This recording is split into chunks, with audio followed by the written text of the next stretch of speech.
Existem mistérios que a ciência prefere ignorar. Lugares onde a lógica humana simplesmente deixa de existir e dá lugar ao impossível. Você já se perguntou o que acontece quando o desejo de saber a verdade ultrapassa o limite da sanidade? Hoje, nós vamos descer às profundezas de um dos arquivos mais perturbadores da história brasileira. Seja bem-vindo ao Sem Rosto. Aqui, nós não apenas contamos histórias. Nós mergulhamos nos enigmas que o tempo tentou apagar. Se você é fascinado pelo lado sombrio da realidade, pelos crimes sem solução e pelo que se esconde nas sombras do cosmos, você está no lugar certo. Antes de começarmos essa jornada, inscreva-se e ative o sino das notificações. O que você vai ouvir hoje exige atenção total e talvez um pouco de coragem. Niterói, 1966. 2 homens sobem uma montanha sob uma tempestade torrencial. Eles não levam comida, não levam barracas. Eles levam ternos impecáveis, capas de chuva e estranhas máscaras feitas de chumbo. Eles não foram para morrer. Eles foram para um encontro. Mas o que os esperava no topo do Morro do Vintém não era deste mundo. Um bilhete com instruções bizarras, cápsulas misteriosas e um avistamento que paralisou a cidade. O que aconteceu naquelas horas finais? O que eles viram através daquele metal frio? Prepare-se. O que você está prestes a assistir é a reconstrução detalhada do caso das máscaras de chumbo. Um quebra-cabeça de morte, ufologia e rituais proibidos que permanece sem resposta há mais de meio século. Ajuste seu fone de ouvido, apague as luzes e tente não desviar o olhar. A verdade está no topo daquele morro, e ela é mais sombria do que você imagina. Imagine uma tarde de agosto de 1966, sob um céu cinza e carregado que pairava sobre a cidade de Niterói, no Rio de Janeiro. O Morro do Vintém, um terreno acidentado e coberto por uma vegetação densa e traiçoeira, não era o lugar onde se esperaria encontrar cidadãos de bem vestidos formalmente. Foi nesse cenário desolador que Jorge da Costa Alves, um jovem de apenas 18 anos, que subira o morro em busca de uma pipa perdida, deparou-se com uma visão que assombraria seus sonhos pelo resto da vida. Deitados sobre uma cama improvisada de folhas de palmeira, estavam 2 homens. Eles não pareciam vítimas de um crime violento comum. Não havia sangue, não havia sinais de luta, e a vegetação ao redor estava estranhamente preservada, como se eles tivessem se deitado ali voluntariamente para um descanso eterno. O que mais chocava era o contraste. Ambos vestiam ternos impecáveis e capas de chuva de plástico, roupas totalmente inadequadas para uma trilha naquela região. A perplexidade da polícia aumentou drasticamente quando os peritos chegaram ao local e removeram as capas de chuva. Sobre o rosto de cada um dos homens repousavam máscaras bizarras, moldadas artesanalmente em chapas de chumbo. Eram peças rudimentares, cortadas à mão, que cobriam apenas a região dos olhos, como se fossem anteparos contra uma luz impossível de suportar. O chumbo é conhecido mundialmente por ser o único material capaz de deter a radiação nuclear, o que lançou uma sombra de terror tecnológico sobre a investigação. Por que 2 técnicos de rádio do interior do estado teriam se dado ao trabalho de confeccionar tais proteções?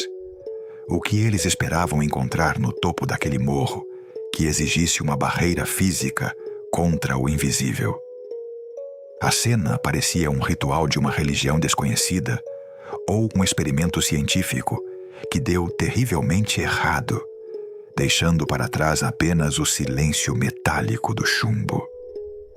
As vítimas foram identificadas como Manuel Pereira da Cruz e Miguel José Viana, moradores de Campos dos Goitacazes e conhecidos pela sua habilidade técnica com eletrônica. Eles eram homens comuns, pais de família e profissionais respeitados, o que tornava a situação ainda mais inexplicável para a época.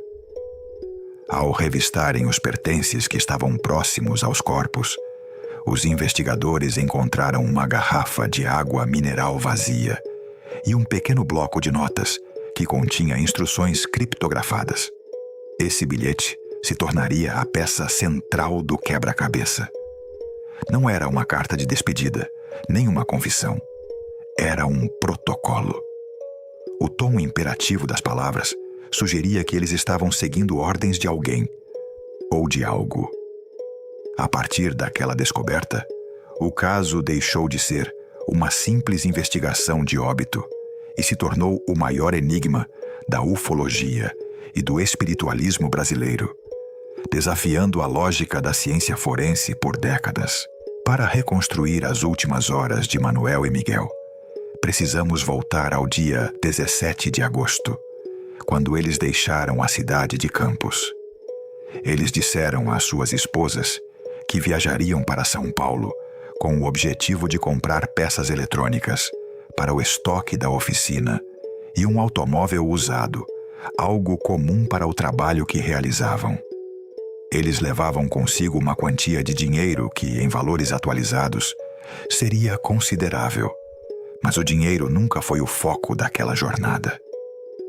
Ao chegarem a Niterói, o comportamento da dupla começou a atrair olhares. Testemunhas relataram que eles pareciam estar em um estado de transe ou de ansiedade extrema. Em uma loja de roupas, compraram as famosas capas de chuva de forma apressada. No bar próximo ao sopé do morro, Miguel foi visto checando o relógio de pulso obsessivamente, como se cada segundo que passasse o afastasse de um compromisso inadiável, um encontro que não poderia ser perdido por nada neste mundo. O balconista que os atendeu no bar mencionou que Miguel estava visivelmente nervoso, enquanto Manuel mantinha uma calma quase sobrenatural, um contraste que sugere que um deles poderia estar liderando o outro para um destino incerto.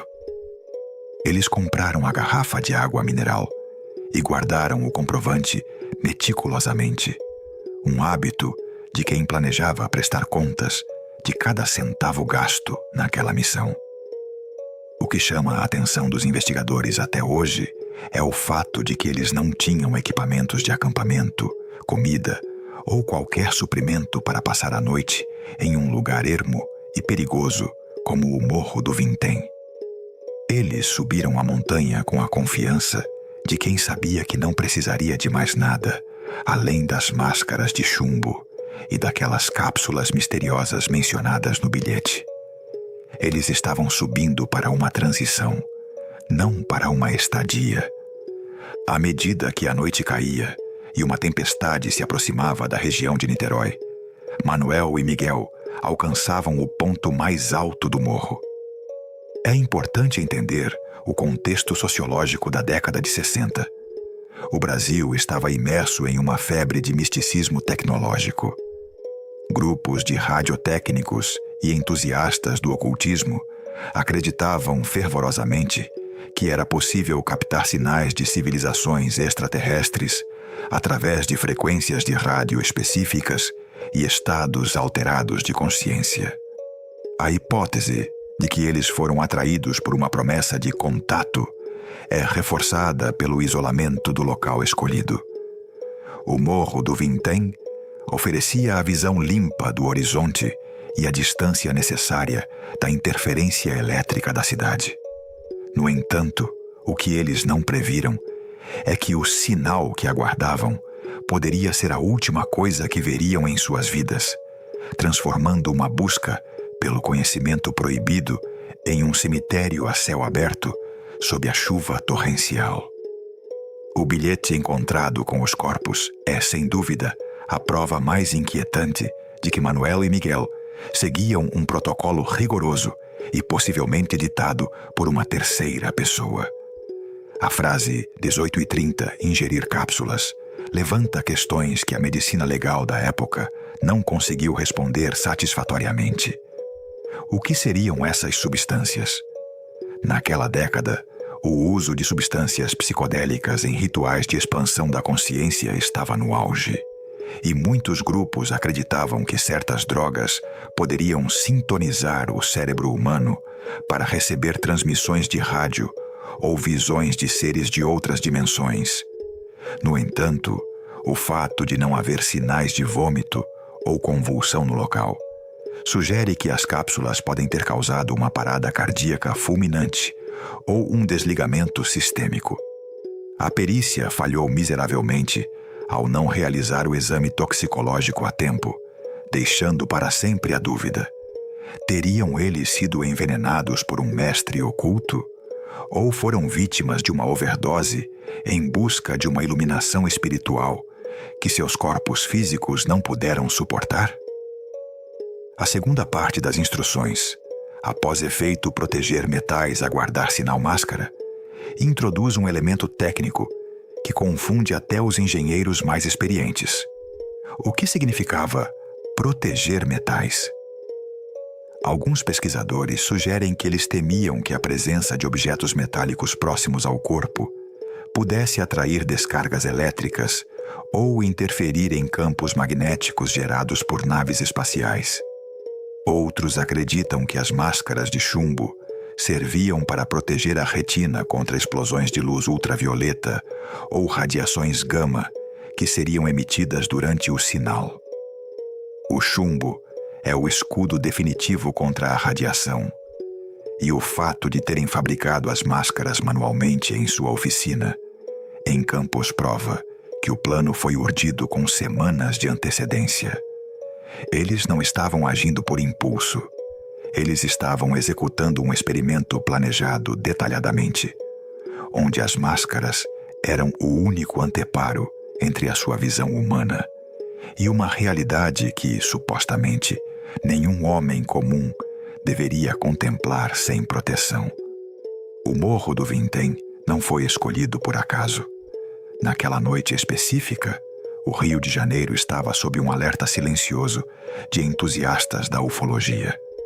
Gracinda Barbosa de Souza, uma moradora local de classe alta, relatou às autoridades e à imprensa que, enquanto passava de carro pela região com seus filhos, observou um objeto luminoso e ovalado, de cor alaranjada vibrante, flutuando exatamente sobre o cume do morro, onde os corpos seriam descobertos dias depois.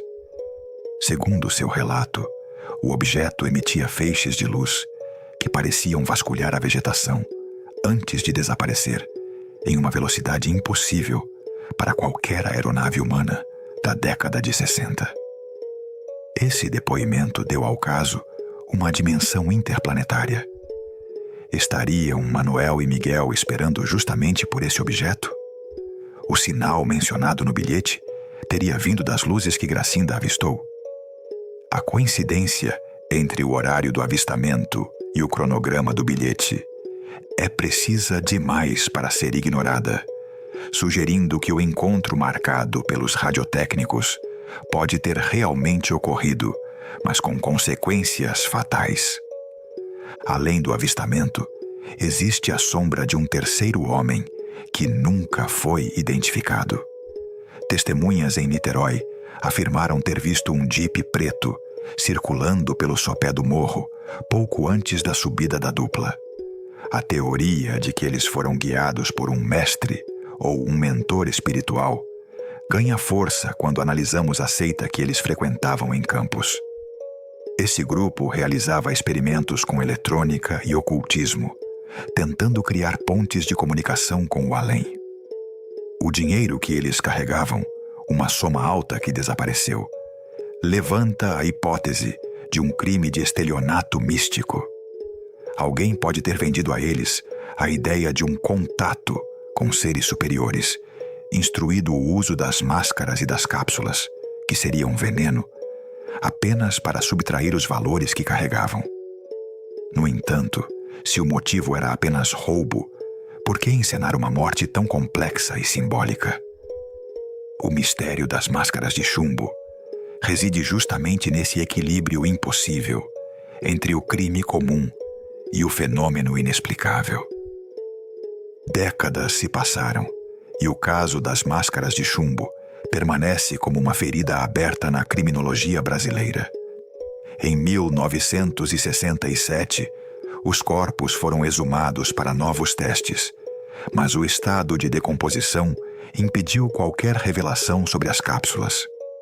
O caso foi oficialmente arquivado, mas ele sobrevive no imaginário popular como um lembrete dos perigos de se buscar o desconhecido sem as ferramentas adequadas.